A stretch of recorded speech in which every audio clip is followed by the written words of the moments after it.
Frères et sœurs, chers amis, nous sommes contents de pouvoir retourner dans votre salon aujourd'hui. C'est avec beaucoup de plaisir que nous nous présentons chez vous et nous savons que vous êtes branchés devant votre écran d'ordinateur et vous avez déjà en main votre Bible et votre cœur est prêt à recevoir ce soir l'enseignement de Jésus-Christ. Nous sommes heureux pour ce privilège qu'il nous est accordé de pouvoir venir à ses pieds parce que à ses pieds nous trouvons la parole de la vie éternelle.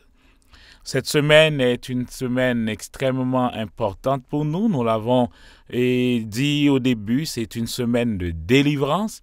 Notre délivrance est disponible. Jésus a fait ce qu'il devait faire. C'est à nous maintenant de prendre la connaissance et de l'appliquer dans notre vie, de travailler sur cette connaissance, parce que la Bible, c'est la loi de Dieu, ça renferme les clés du royaume, les principes du royaume.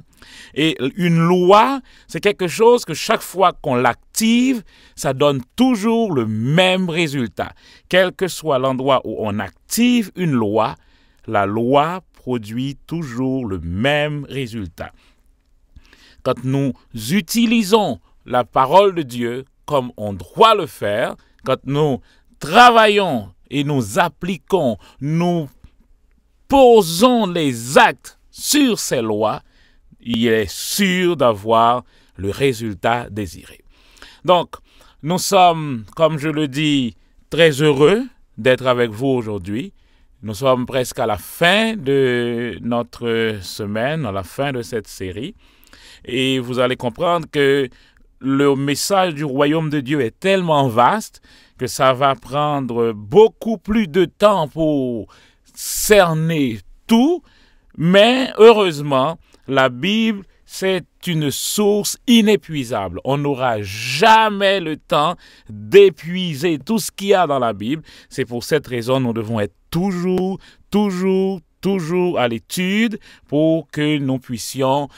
D'ailleurs, la Bible a dit, le juste vivra par la foi. La foi vient de ce qu'on entend et ce qu'on entend vient de la parole de Dieu. Donc, tout autant que nous sommes sur la terre, notre vie est connectée avec la Bible parce que nous vivons par la foi et c'est la Bible qui est la source de notre foi. Aujourd'hui, nous allons voir un sujet extrêmement important,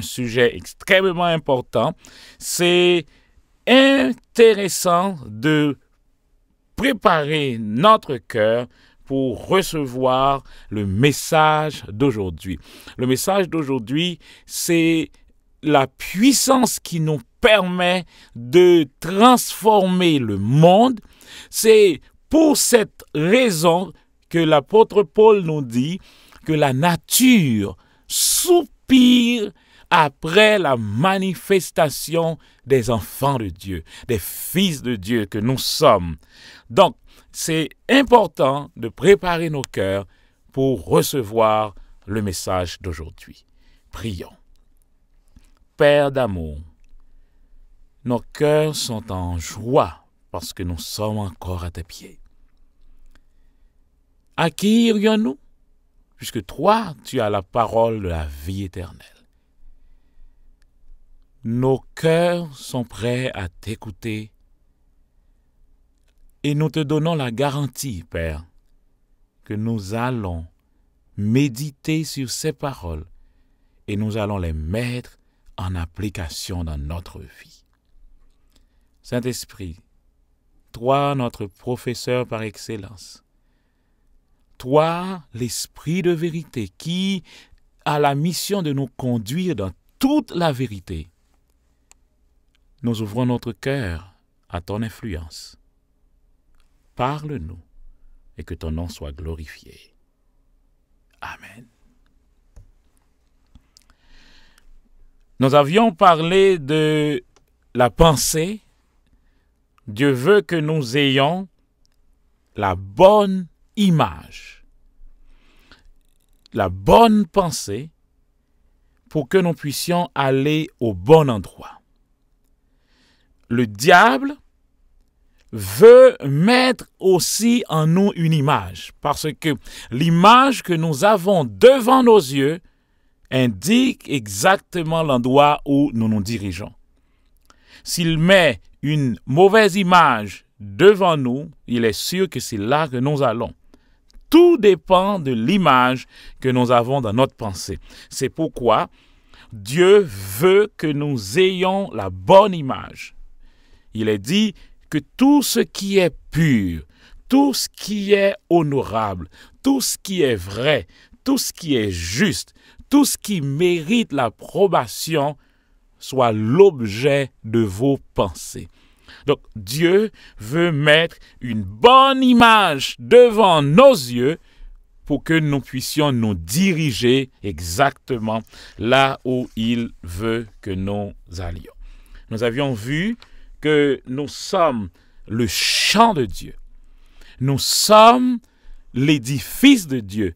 Nous sommes ouvriers avec Dieu.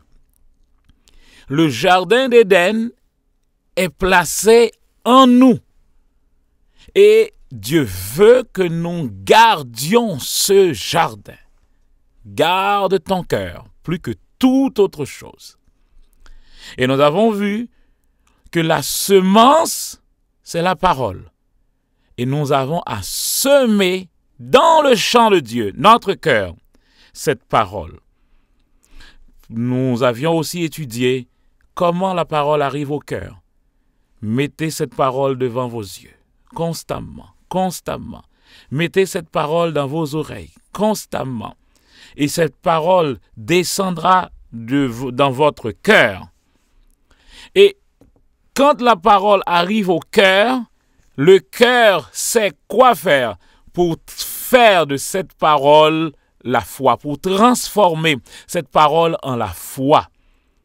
Et cette foi va sortir par notre bouche. Et quand la foi sort de notre bouche, la parole nous dit, alors les choses vont commencer par être changées. Il faut que nous sémions la parole. Le monde sème pour la chair. Et quelle que soit l'apparence de la chose, quelle que soit l'idée qui est semée dans le monde, qui est semée pour la chair, ça va donner comme résultat la destruction, la corruption. C'est pourquoi vous allez voir dans le monde, il y a la corruption, il y a la destruction. Le même mot qui traduit corruption, c'est le mot qui traduit destruction. Donc, c'est normal que le monde produise la destruction parce que le monde produit ou sème pour la chair. C'est pourquoi les enfants de Dieu, vous et moi, ceux qui ont donné leur vie à Jésus, leur cœur à Jésus, doivent semer la bonne semence. La bonne semence, c'est la parole de Dieu. Plus elle sème l'Église, plus l'Église sème la parole de Dieu, plus la bénédiction de Dieu va défaire ce que la malédiction avait fait. La parole de Dieu a la puissance de réparer les torts de la malédiction. Et cette parole doit sortir par la bouche de ceux qui sont appelés selon le dessein de Dieu. Aujourd'hui, notre sujet est important, la bénédiction de Dieu. C'est ce que nous allons voir aujourd'hui. La bénédiction de Dieu. Comment avoir cette bénédiction et qu'est-ce que nous pouvons faire avec cette bénédiction? Quand nous étions dans la Genèse, la première soirée, dans Genèse chapitre 1er, nous avions dit que Dieu avait l'intention de créer une race. Et il a dit pourquoi il veut créer cette race. Verset 26. Genèse 1er, 26, Dieu dit, « Faisons l'homme à notre image, selon notre ressemblance, pour qu'il domine sur les poissons de la mer, sur les oiseaux du ciel, sur le bétail, sur toute la terre, et sur tous les reptiles qui rampent sur la terre. » C'est l'intention de Dieu. C'est le plan, c'est le programme. Voilà pourquoi l'homme est créé. Mais après vient le verset 27 qui nous dit que Dieu les créa en deux modèles. Hommes et femmes, il les créa. Et le verset 28 vient pour nous dire Dieu les bénit. Et Dieu leur dit, soyez féconds, multipliez-vous, remplissez la terre et soumettez-la.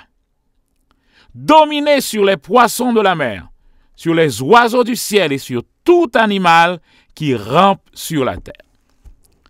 Le verset 28 nous donne la puissance pour faire ce que Dieu avait dit au verset 26.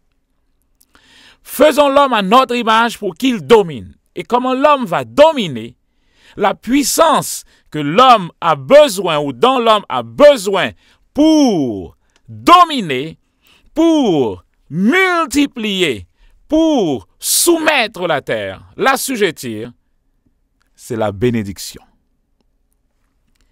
Avant que l'homme soit en mesure de faire n'importe quoi, il a besoin de la bénédiction de l'Éternel. La bénédiction nous habilite à soumettre toutes choses et à les dominer. La bénédiction nous donne l'habileté, la capacité, le pouvoir de soumettre toutes choses et de les dominer. Tout ce qui essaie de dominer l'homme est illégal. Je vais reprendre ceci pour vous. Tout ce qui essaie de dominer l'homme, de contrôler l'homme, de le dominer, est illégal. Sur la terre, la race humaine, l'homme et la femme, la race humaine est conçue, est créée pour dominer. L'homme a été créé pour dominer. Et il a été conçu pour dépendre ou rester branché, attaché à Dieu. Et rester attaché à Dieu, il va être la main de Dieu, la bouche de Dieu. Il va être le moyen par lequel le Dieu invisible va dominer le monde visible. Malheureusement, on avait étudié ce qui s'est passé. L'homme a délibérément donné ce pouvoir à Satan et le monde est devenu depuis lors dans l'illégalité. C'est pour cette raison, nous l'avons déjà étudié, que Jésus est venu, il a payé le prix que cela demandait, le chalem, il a racheté la race humaine et il a rapporté ou ramené la bénédiction, le royaume de Dieu. Quand nous parlons de la bénédiction,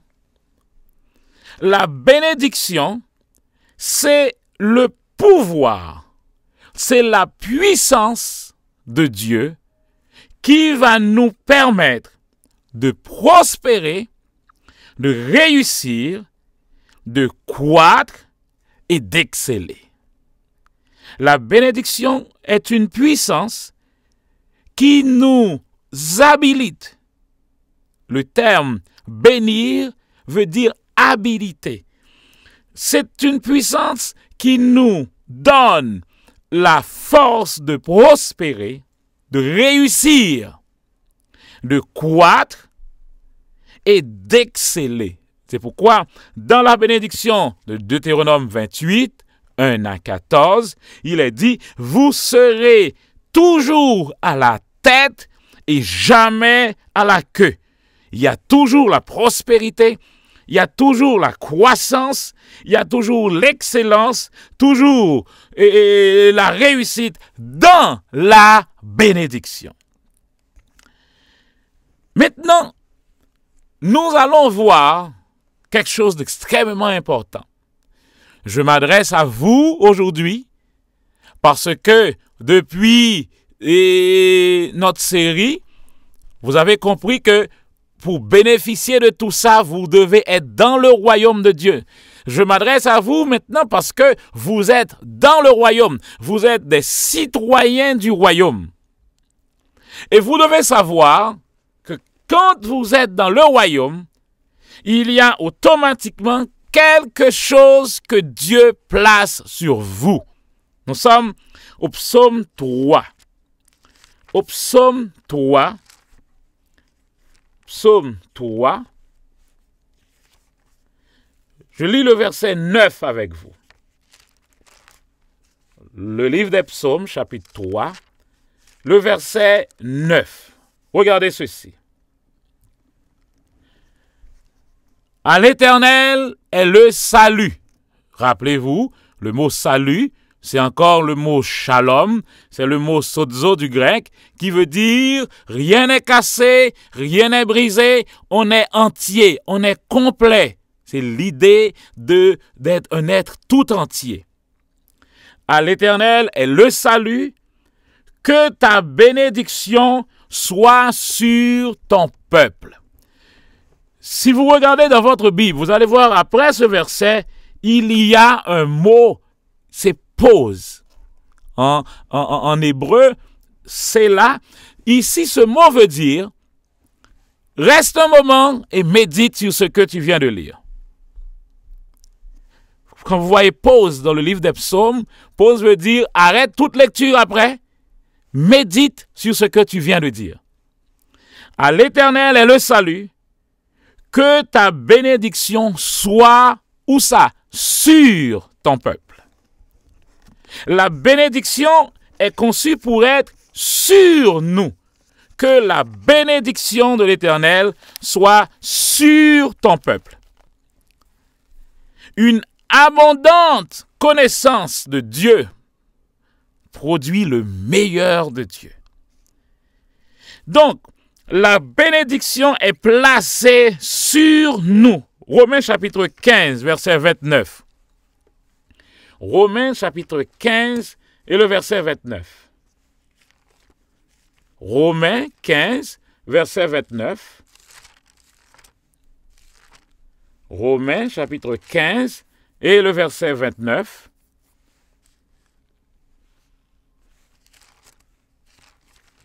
L'apôtre Paul nous dit ici, verset 29, Romains 15, verset 29, « Je sais qu'en allant chez vous, c'est avec une pleine bénédiction de Christ que j'irai. » Quelle est l'idée ici?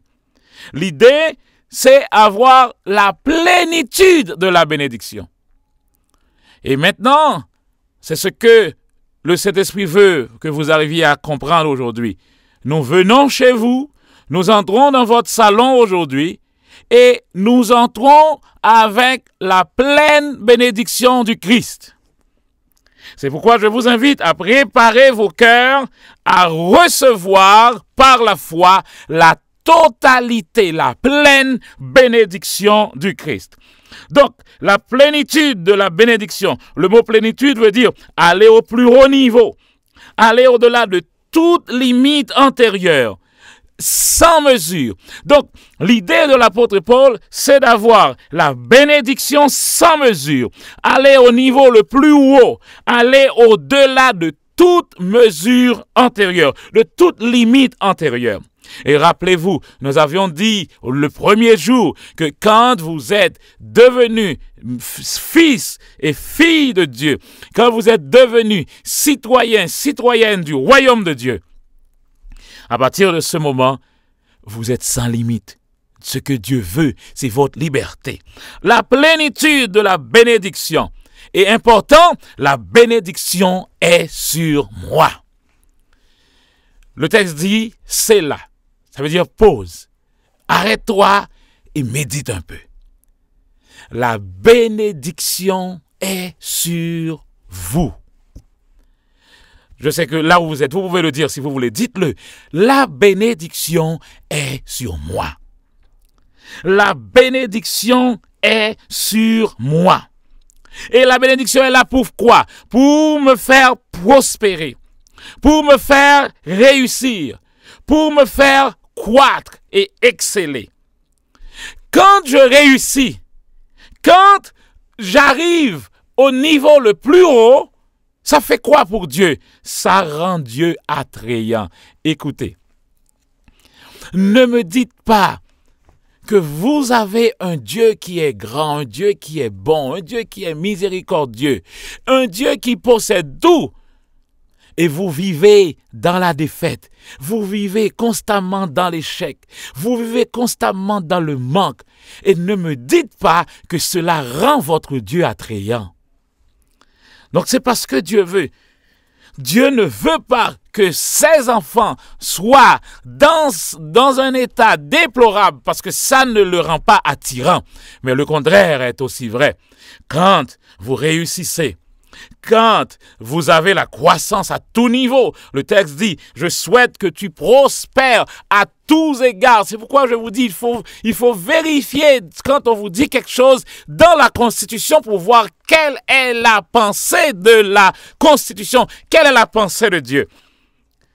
Que vous prospériez à tous égards et que tu sois en bonne santé, comme prospère l'état de ton âme. C'est ce qui rend Dieu attrayant. Alors, quand on passe, on voit comment tu es, naturellement, on va dire, et dis-moi, pourquoi tu es comme ça? Pourquoi tu es si différent? Et à partir de ce moment, ça devient un très grand outil d'évangélisation. Automatiquement, quand tu attires, quand tu rends Dieu attrayant, maintenant la porte est ouverte pour dire, c'est mon Dieu, c'est le Dieu que je sers qui le fait. C'est le Dieu que je sers qui me donne cette bénédiction, qui me donne cette faveur, qui me fait cette grâce. Et à partir de ce moment, ils vont dire, tu peux venir aussi à ce Dieu. Tu peux venir aussi à ce Dieu parce que ce qu'il a fait pour moi, il peut le faire aussi pour toi. La porte est ouverte à vous tous. Donc, la bénédiction me rend capable de réussir, de croître, d'exceller, de rendre la vie agréable autour de moi. C'est exactement ce que Dieu veut. Et Galates chapitre 3 verset 13 nous dit, Christ nous a rachetés de la malédiction de la loi. Donc tout ce qu'il y a dans la loi comme malédiction, Christ nous a rachetés de ça. Et il a mis sur nous la bénédiction. Il a mis sur nous comme un vêtement la bénédiction. Et nous avons cette même bénédiction, cette mesure de foi que Dieu donne à tous. Il nous donne aussi cette mesure de foi. Donc c'est pourquoi nous devons utiliser cette foi, utiliser cette mesure que Dieu nous a donnée pour que nous puissions bénéficier des avantages des citoyens de ce royaume. Mes frères et mes sœurs, la foi est importante pour marcher dans le royaume de Dieu, pour jouir des avantages du royaume, pour vivre dans le royaume, il vous faut la foi. Et on se souvient que la foi vient de ce que l'on entend, et ce qu'on entend vient de la parole de Dieu. Je vais vous donner une définition simple de la foi. La foi, c'est croire simplement et sincèrement ce que Dieu a dit dans ce livre. Oh, voilà. Nous n'avons pas besoin d'aller très haut, d'aller dans de très grands débats théologiques. C'est quoi la foi? La foi, c'est croire simplement et sincèrement ce que Dieu a dit dans ce livre. Tu as besoin d'avoir la foi pour marcher avec Dieu. C'est pourquoi Jésus dit, si tu as la foi comme un grain de sénévé, tout petit, tout très petit, très simple, simplement et sincèrement, simplement, ce que Dieu a dit dans ce livre, je le crois, je le fais. Dieu me dit de faire ceci, je le fais. La Bible me dit, Jésus n'a rien fait de lui-même. Il l'a dit d'ailleurs, je ne fais rien de moi-même. Mais Jésus se contente de vivre par la foi, c'est-à-dire de faire ou de croire simplement et sincèrement ce que Dieu a dit de faire dans ce livre. Donc, la Bible n'est pas un livre d'histoire. La Bible est la parole de Dieu. C'est la parole de Dieu pour moi. C'est la parole de Dieu pour toi. Tout ce que la Bible dit, c'est la parole de Dieu, c'est ce que je crois. J'ai mis ça clairement dans ma pensée. La Bible représente pour moi la parole de Dieu. Et la parole de Dieu, c'est Dieu. Dieu ne... Je voudrais que vous compreniez ceci. Dieu dit dans le psaume 138, verset 2, il met sa parole au-dessus de son nom. C'est-à-dire quoi? C'est-à-dire, quand Dieu dit quelque chose, il le dit encore dans le psaume 89, je ne vais jamais changer ma pensée. Je ne vais pas dire quelque chose aujourd'hui pour dire une autre chose demain. Je ne changerai pas ce qui est sorti de mes lèvres. Donc, la Bible est la parole de Dieu pour toi. Tu es ce que la Bible dit que tu es. Je vous ai déjà dit, quand il s'agit de votre salut, quand il s'agit de votre autorité, quand il s'agit de votre identité, ne prenez pas ce que celui qui vous parle maintenant dit. Prenez de préférence ce que la Bible dit. Tu es ce que la Bible dit que tu es. Tu peux faire ce que la Bible dit que tu peux faire. Tu peux avoir ce que la Bible dit que tu peux avoir. La Bible, c'est ton alliance. C'est l'alliance de Dieu avec toi. Et Dieu n'est pas un homme pour mentir. Il est un Dieu. Et il dit, je ne changerai pas ce qui est sorti de mes lèvres. Donc, la foi, c'est croire que ce que Dieu a dit est vrai. Donc, la foi ne dit pas, Dieu a dit, mais la foi n'est pas là-dedans. La foi n'est pas là-dedans. Quand vous avez la foi, quand vous croyez simplement et sincèrement que c'est Dieu qui l'a dit, c'est pourquoi vous êtes sûr, vous avez lu, vous avez compris, vous êtes convaincu, vous demandez au Saint-Esprit de vous éclairer et il vous éclaire. C'est noté dans la parole. Alors, qu'est-ce que vous faites? Vous agencez, vous ajustez votre vie pour être au standard de la parole. La parole est le standard. C'est pas la parole qui va s'ajuster à ta vie. C'est le contraire. C'est ta vie qui doit s'ajuster à la parole. C'est pas ta vie qui doit s'ajuster à la culture, à l'opinion publique.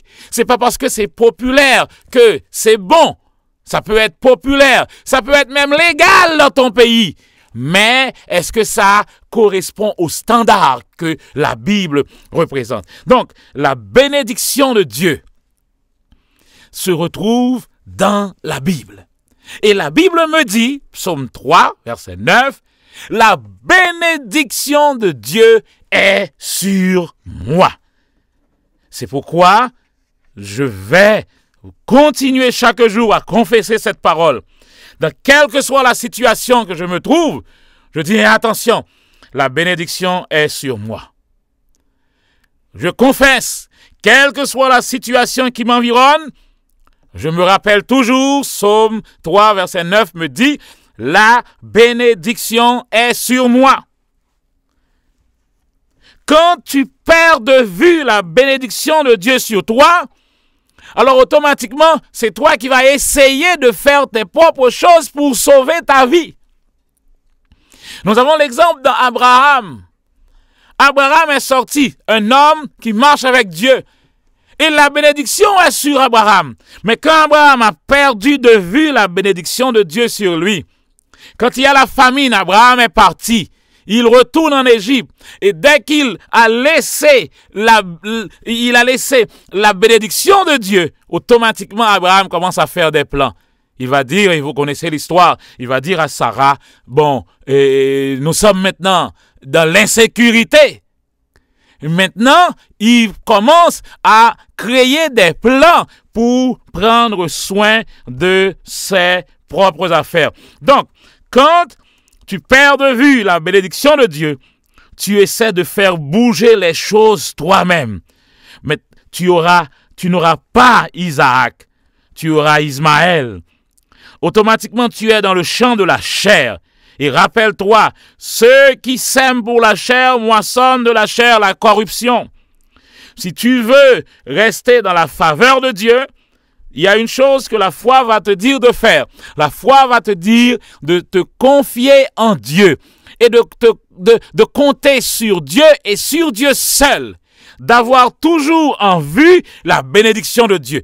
Quelle que soit la situation, je dis, Dieu est avec moi. Dieu est avec moi.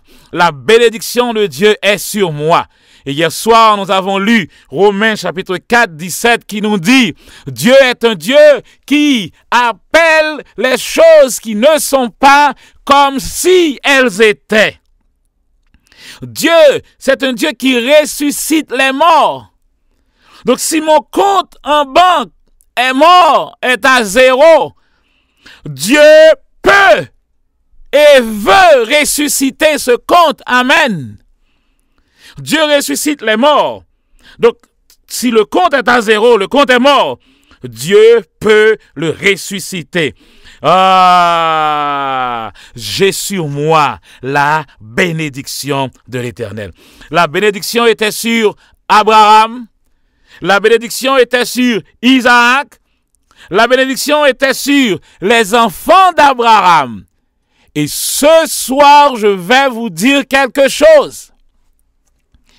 Quand je reste dans Galates chapitre 3, qui nous parle de la bénédiction de Dieu, qui nous dit que Christ nous a rachetés de la malédiction de la loi. Mais quand nous restons dans le livre de Galates, nous trouvons quelque chose qui nous dit que maintenant, je lis le verset 14, afin que pour les païens, regardez bien le texte, Galates chapitre 3, verset 14 maintenant, afin que pour les païens, la bénédiction d'Abraham se trouve en Jésus-Christ et que par la foi, nous recevions la promesse de l'Esprit. Verset 28, il n'y a plus ni juif ni grec, il n'y a plus ni esclave ni libre, il n'y a plus ni homme ni femme, car vous êtes tous un en Jésus-Christ. Verset 29, et si vous êtes à Christ, alors vous êtes la descendance d'Abraham, héritier selon la promesse. Amen. Si vous êtes à Christ, vous êtes la descendance d'Abraham. Donc regardez, Abraham est béni. Le fils d'Abraham, Isaac, est béni parce que la bénédiction est transférée à son fils. Le fils d'Isaac, Jacob et Ésaü sont bénis. Regardez dans le texte de la Genèse, vous allez voir. Ils sont bénis et ils ne peuvent pas rester ensemble parce qu'ils avaient beaucoup trop de bénédictions. Et la chose importante à savoir ce soir, puisque moi, je suis en Christ, je suis aussi un fils d'Abraham et je suis héritier de cette même bénédiction. Donc ça veut dire, quand je regarde, je vois que Isaac a grandi, Isaac a été béni, Isaac a prospéré à tous égards, Isaac a planté. Dans la sécheresse, Dieu dit, sème Isaac. Et Isaac a semé. Et la Bible me montre que dans cette année, Dieu a donné une récolte à Isaac 100 fois plus, au centuple. Donc, quel que soit ce que Dieu me dit de semer, je dis, je suis aussi de la même race que Isaac. J'ai sur moi la même bénédiction que Isaac avait sur lui. Et je peux réclamer et attendre à avoir moi aussi pour ma semence 100 fois plus. Donc quand je vois quelqu'un prospérer dans la vie, je n'ai pas besoin de commencer à critiquer. Je n'ai pas besoin de me faire la tête parce que la personne a réussi. Quand la personne a réussi, qu'est-ce que je dis? Béni soit l'Éternel. Je peux me réjouir avec cette personne. Et ensuite je dis, je suis le prochain. Parce que je suis aussi dans la bénédiction de l'Éternel, la bénédiction d'Abraham. Je suis aussi un fils du royaume de Dieu.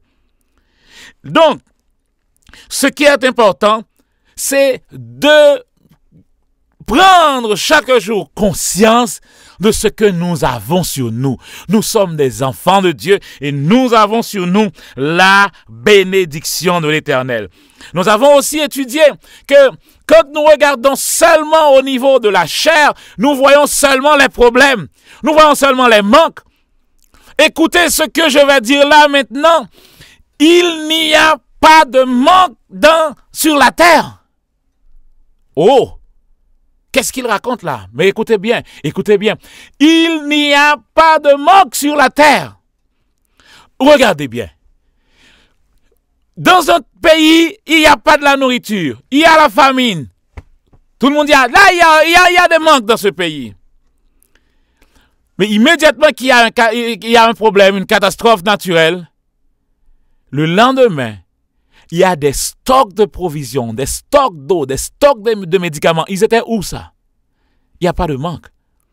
Il y a un système qui est établi pour utiliser les provisions parce que la terre a produit suffisamment de nourriture pour nourrir tous ceux qui sont sur la terre.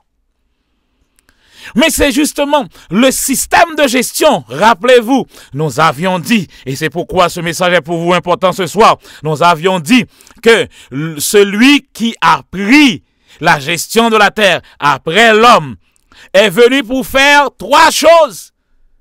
Tuer, voler et détruire.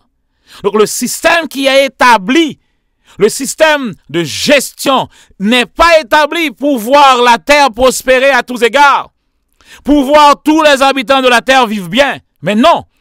Et ce système est fait justement pour voler, pour tuer, pour détruire. Et automatiquement, que ça arrive, on va jeter le discrédit sur Dieu. La terre soupire après la manifestation des enfants de Dieu. Maintenant, tu dois te rappeler que la bénédiction est sur toi. Et tu dois être en accord avec Dieu. En accord avec Dieu, c'est dire ce que Dieu dit. Dieu dit, la bénédiction est sur toi. Tu dois le dire. Oui, Seigneur, je suis d'accord. La bénédiction est sur moi. Qu'est-ce qu'elle fait? La bénédiction me permet de prospérer. La bénédiction me permet de réussir. La bénédiction me permet de croître. La bénédiction me permet d'exceller. Elle me permet de surpasser. Regardons ceci. Deutéronome chapitre 8. Deutéronome chapitre 8. Verset 18. On va regarder ceci. Deutéronome chapitre 8, verset 18. Recherchons. Deutéronome chapitre 8, verset 18. Le texte nous dit quoi? Tu te souviendras de l'Éternel ton Dieu, car c'est lui qui te donne la force pour acquérir ses richesses, afin de confirmer, comme il le fait aujourd'hui, son alliance qu'il a jurée à tes pères. Oh, regardez ceci. Tu te souviendras que c'est l'Éternel qui donne la force pour acquérir des richesses. La bénédiction est là pour te permettre d'avoir ces richesses. La bénédiction est là pour te permettre de croître, pour te permettre d'exceller, pour te permettre de réussir dans tout ce que tu entreprendras. Proverbe 10, 22 dit, c'est la prenons ce texte, vous devez le souligner dans votre Bible. Alors, lisons la parole directement dans votre Bible. Proverbe chapitre 10, verset 22. Proverbe 10, verset 22. Proverbe chapitre 10, verset 22, il est écrit, c'est la bénédiction de l'Éternel qui enrichit et il n'y ajoute aucun chagrin. Quand Dieu vous bénit à tous égards. Et après la bénédiction de l'Éternel, il n'y a aucun chagrin, il n'y a aucun tourment, il n'y a aucune malédiction, parce que c'est justement ce que la bénédiction fait. La bénédiction enlève toute la puissance de la malédiction. Donc, c'est l'Éternel qui nous donne la force pour acquérir les richesses. C'est la bénédiction. C'est pas moi qui vais travailler pour avoir la richesse.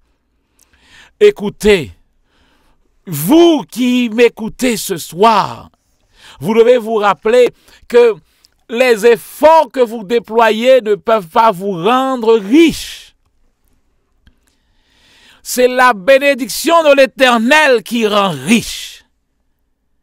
Donc, vous faites des efforts. Vous voyez que vous faites des efforts. Ces efforts vont vous permettre de payer vos billes, d'avoir un petit peu de nourriture. Mais ces efforts ne peuvent pas vous mettre dans l'abondance. Mais sur vous, vous avez quelque chose. C'est quoi? La bénédiction. C'est la bénédiction de l'Éternel qui enrichit. Et quand Dieu donne, le psaume 23 dit, il me donne, il donne, il donne, il donne, et ma coupe déborde. Quand Dieu donne, il donne en abondance. Il fait tomber sur nous de la bénédiction en abondance, sans mesure. La bénédiction de l'Éternel est sur vous. Je vais vous demander de lire un autre texte avec moi aujourd'hui, mais vous devez savoir que la bénédiction de l'Éternel, c'est ce que l'homme maintenant a besoin pour détruire, pour réparer ce que la malédiction a fait. L'onction est là pour briser les jougs. L'onction est là pour...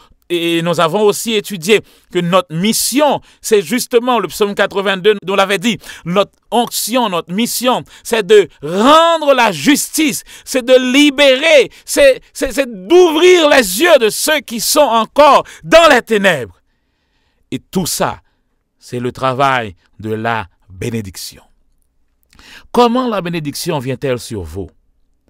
Genèse 9, verset 1er, je lis dans la Bible amplifiée, Dieu prononça une bénédiction sur Noé.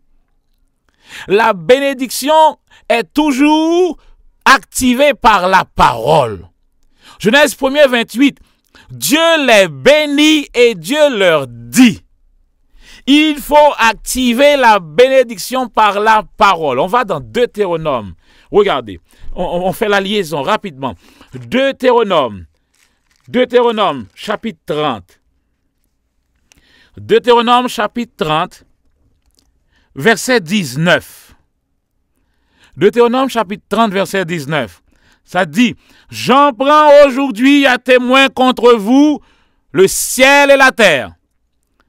J'ai mis devant toi la vie et la mort, la bénédiction et la malédiction. Choisis la vie afin que tu vives, toi et ta descendance. » Dieu dit, je mets devant vous la vie et la mort. Je mets devant vous la bénédiction et la malédiction. C'est à toi de choisir. Et comment on choisit? Nous l'avions déjà étudié. Proverbe 18, verset 21 nous dit, la mort et la vie, la bénédiction et la malédiction, la mort et la vie sont au pouvoir de la langue. Donc, comment je choisis? Je choisis par ma bouche. Donc, je redis ce que Dieu me dit de dire. Donc, prononcer, c'est parler, c'est dire, ordonner clairement, marquer sans faute. Donc, quand Dieu prononça la bénédiction sur Adam, il prononça la bénédiction sur Noé, sur Abraham, sur Isaac. Et vous pouvez dire sur moi, mettez votre nom ici, sur moi. Cela veut dire qu'il a parlé, il a ordonné, il a clairement marqué que lui, il est béni. Et quand Dieu vous dit que vous êtes béni, quand la bénédiction est prononcée sur vous, alors cette bénédiction est au travail. La bénédiction de l'Éternel vous donne la force de guérir. La bénédiction de l'Éternel vous donne la force d'être prospère. La bénédiction de l'Éternel est faite pour vous signaler, pour vous rendre visible, est faite pour indiquer que vous êtes là. Nous ne sommes pas n'importe qui. Si quelqu'un est en Christ, il est devenu une nouvelle créature. Et à partir de ce moment, la bénédiction de l'Éternel est sur cette personne. La bénédiction de l'Éternel est sur sa vie pour faire de cette personne un instrument puissant de l'évangélisation. Je vais lire Ézéchiel chapitre 33 avec vous un moment. Et vous allez comprendre quelque chose. Nous avons montré que le jardin d'Éden est maintenant en vous. Et votre mission, c'est de rendre l'endroit où vous vous trouvez maintenant. Je sais que vous m'écoutez de partout, à partir de votre écran d'ordinateur. Mais la bénédiction de l'Éternel qui est sur vous va vous permettre de faire quelque chose. Regardez. Ézéchiel chapitre 36, verset 33. Ainsi parle le Seigneur, Ézéchiel 36, 33. Ainsi parle le Seigneur l'Éternel. Le jour où je vous purifierai de toutes vos fautes, je repeuplerai les villes et l'on rebâtira sur les ruines. La terre désolée sera cultivée au lieu d'être une désolation aux yeux de tous les passants. Voilà votre mission. La terre désolée sera cultivée. Elle sera, au lieu d'être une désolation, elle sera cultivée devant tout le monde. Comment on va le faire? Verset 35. La bénédiction est là. La bénédiction est là. Et la bénédiction est activée par la parole. Le texte dit, et l'on dira, voilà comment ça va se passer. Et l'on dira, ce pays désolé est devenu comme un jardin d'Éden. Et ces villes ruinées, désolées et abattues sont fortifiées et habitées. Les nations resteront auprès de vous, qui resteront auprès de vous, reconnaîtront que moi, l'Éternel, j'ai rebâti ce qui était abattu et planté ce qui était désolé. Moi, l'Éternel, j'ai parlé et j'agirai. Amen. La terre désolée deviendra comme un jardin d'Éden. Et on active la bénédiction par la bouche. Et l'on dira, cette terre désolée est devenue un jardin d'Éden. Je vous parle maintenant, vous qui avez des situations terribles dans votre vie, vous qui avez des situations avec vos enfants, vous qui avez des situations dans vos pays, vous qui avez des situations dans votre mariage, dans votre foyer, que c'est une situation désolée. Vous avez sur vous la bénédiction de l'Éternel. Et vous devez activer cette bénédiction par votre bouche sur la situation. Parle à la situation. Parle à la situation. Parle à ton mariage. Parle sur les... Mettez la parole, plantez. Hier soir, nous avons dit que votre cœur est un champ. Alors, plantez dans votre cœur le champ, le jardin d'Éden. Plantez la parole de la bénédiction. Vous avez un problème avec vos enfants, allez dans la Bible, trouvez la semence et semez cette semence dans votre cœur. Et quand vous voyez vos enfants, parlez la parole sur les enfants. Parlez, la parole de Dieu est comme un marteau. Parlez cette parole de bénédiction sur les enfants. Écoutez, écoutez, je m'adresse à vous, parents, maintenant. Ne maudissez pas vos enfants par vos bouches. La mort et la vie sont au pouvoir de la langue. Si vous continuez à maudire vos enfants, à dire aux enfants parce que vous êtes en colère, tu ne seras rien dans ta vie, tu l'as maudit. Et quel que soit ce que tu vas faire de tes propres efforts après, ça ne peut pas changer parce que tu l'as maudit. Donc, si tu veux la vie pour ton enfant, choisis la bénédiction. Choisis tes paroles en conséquence. Choisis tes mots. Les paroles sont des contenants. Ce que vous avez dans votre cœur sort par votre bouche. Donc si vous remplissez votre cœur par la parole de la bénédiction, par la parole de Dieu, laissez sortir cette parole remplie de foi sur vos enfants, sur votre mariage. Votre mari a des difficultés. Ne maudissez pas vos maris. Ne continuez pas à aller raconter à tout le monde les problèmes de votre mari. Mais non, mais au contraire, construisez votre mari par votre bénédiction. Proverbe 11, verset 11, nous l'avons lu. C'est la bénédiction des justes qui élève un pays. Donc, le pays, c'est votre mariage. Le pays, c'est votre famille. Le pays, c'est votre situation. Il faut la bénédiction pour relever la situation. Et vous avez sur vous la bénédiction. La bénédiction de l'Éternel est sur vous. Utilisez donc cette bénédiction. Activez la bénédiction par votre bouche. Et la bénédiction est conçue pour faire de vous un instrument d'évangélisation, pour attirer les gens au Seigneur, pour montrer les qualités remarquables dans votre vie. Parce que la bénédiction est là pour former la richesse. La bénédiction est là pour créer. La bénédiction est là pour pourvoir à ce qui manque. À cause de la bénédiction, il ne peut pas avoir de manque. L'Éternel est mon berger, je ne manquerai de rien. Donc, vous avez sur vous la bénédiction de l'Éternel. Et cette bénédiction vous a habilité, vous donne l'autorité. Écoutez ceci, écoutez, la bénédiction vous donne l'autorité. Adam avait reçu la bénédiction de Dieu. Et cette bénédiction va permettre à Adam de permettre à ce que chaque endroit de la terre où Adam va mettre ses pieds, cet endroit deviendra comme le jardin d'Éden.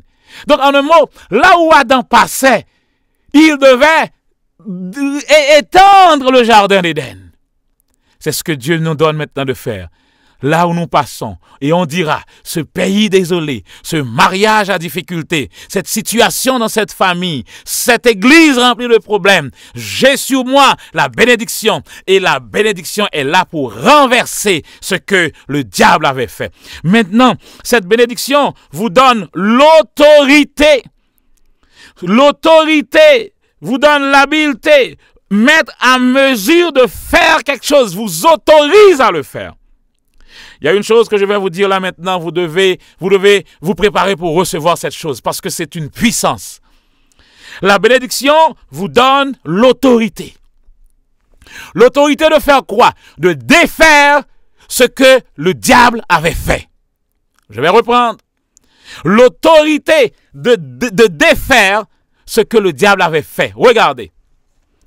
Quand il y a des villes ruinées, détruites, la bénédiction vient pour rebâtir, pour reconstruire, pour réparer. Et tout pouvoir, Jésus l'a dit, tout pouvoir m'a été donné. Donc il y a encore cette puissance, ce pouvoir de réparer les torts. Maintenant, la bénédiction est sur le peuple de Dieu. Vous et moi. Tout ce qui n'est pas de Dieu.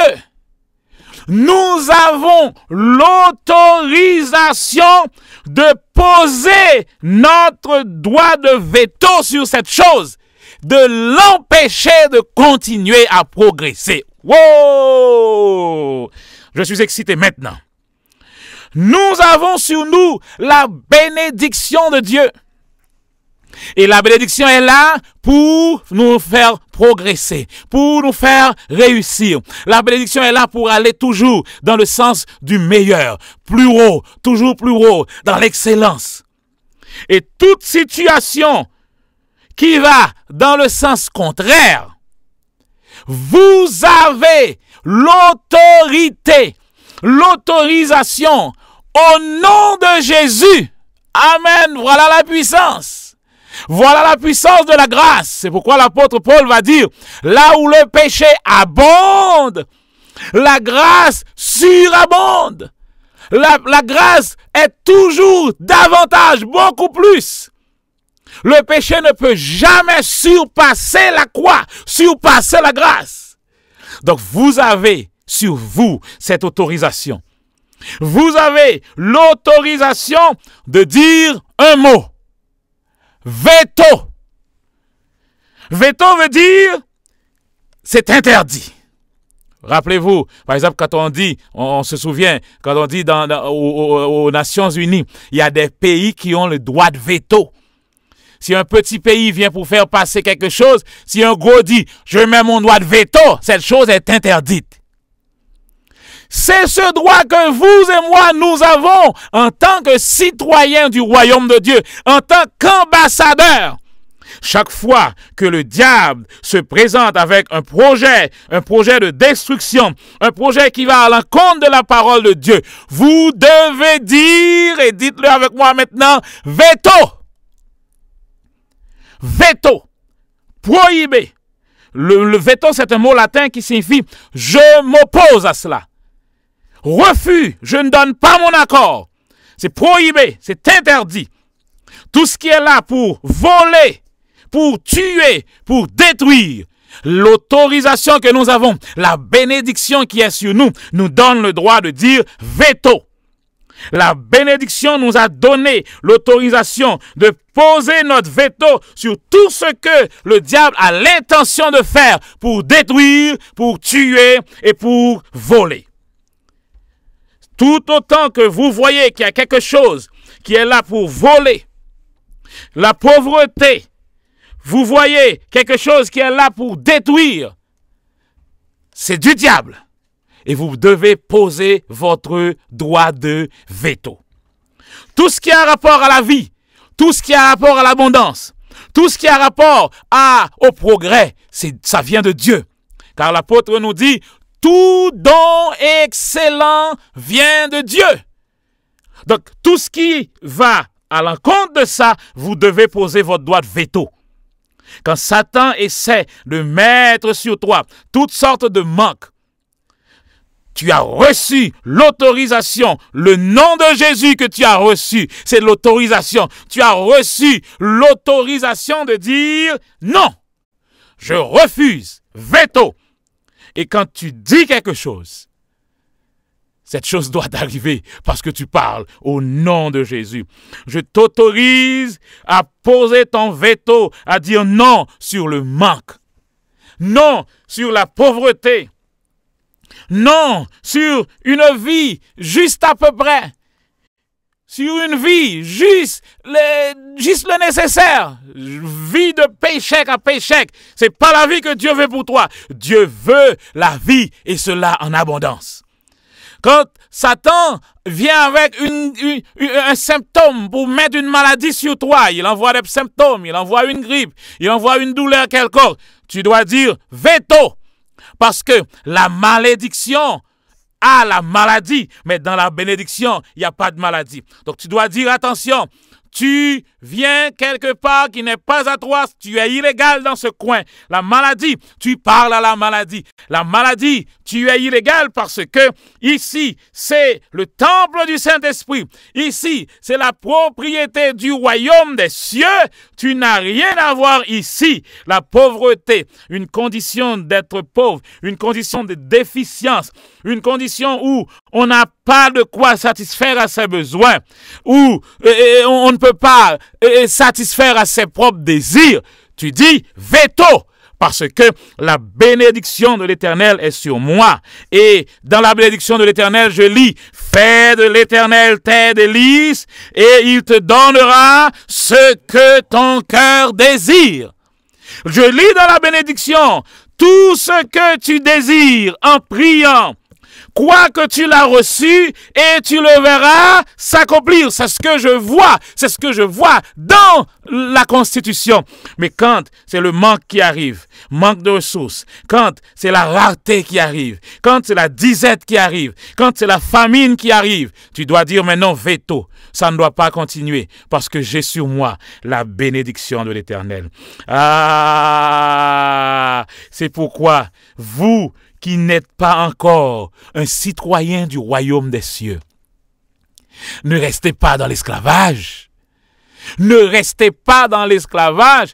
Une fois que tu vois que tu restes dans l'esclavage, tu n'es pas encore un citoyen du royaume. Ah, tu as encore aujourd'hui la chance de le faire. La chance est là aujourd'hui.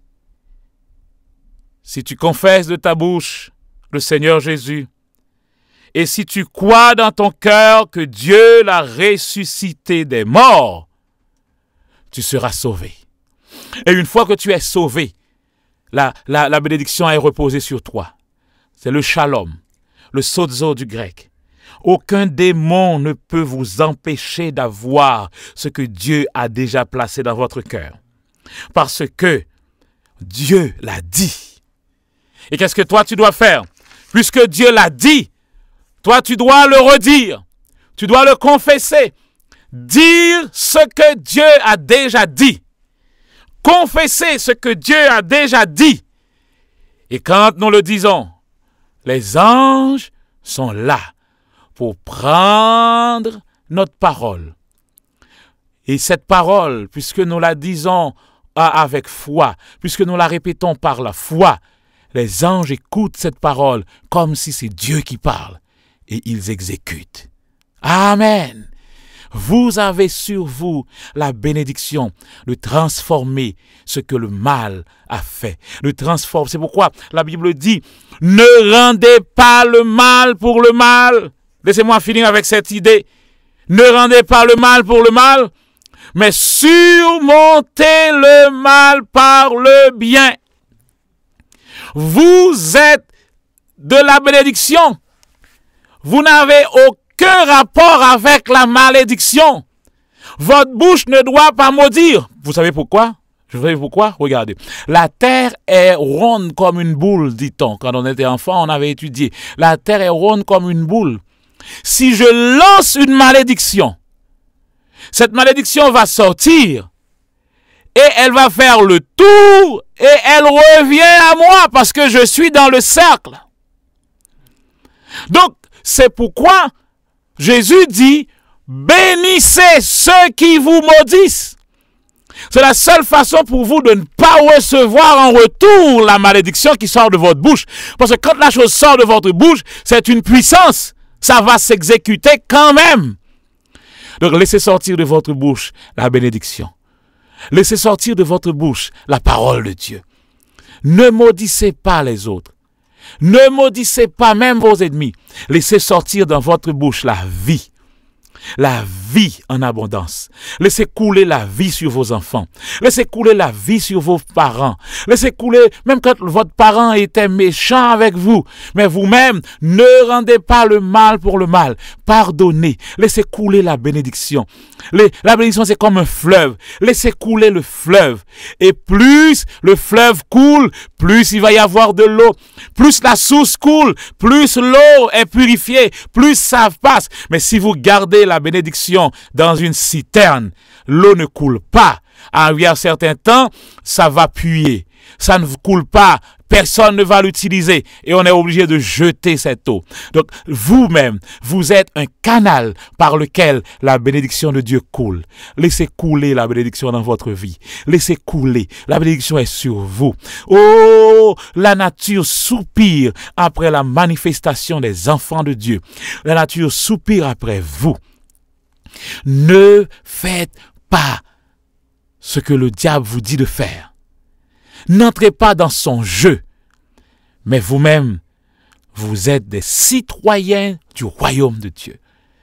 Donnez maintenant même, si vous n'avez pas encore fait, votre vie à Jésus. C'est facile.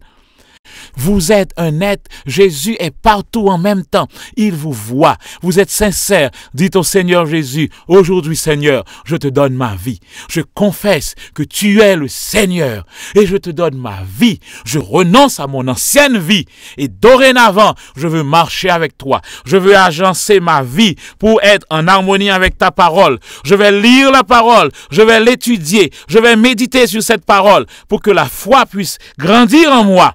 Et là, je vais prendre mon autorité au nom de Jésus. Là où je passe, la vie va fleurir. Là où je passe, l'eau va couler. Et quand de l'eau tombe sur la terre desséchée, alors l'herbe va recommencer à pousser. Alors les arbres vont commencer à grandir parce que la source de la bénédiction de Dieu coule à travers votre vie. Et tous ceux qui sont aux alentours vont dire, ah, je veux être comme toi. Je veux avoir ce que tu as. Ce que tu as, c'est Dieu. Et c'est la porte qui est ouverte pour toi de dire, voilà ce qu'il a fait de ma vie. Et il veut le faire aussi pour toi. Viens, accepte-le. Et viens, on se donne la main maintenant. On est frères et sœurs. On marche ensemble. Et on attend le retour en gloire de ce roi. Et nous allons vivre avec lui pour toute l'éternité. Soyez bénis dans le nom de l'Éternel, notre Père et notre Dieu, dans le nom de notre Seigneur Jésus-Christ. Amen.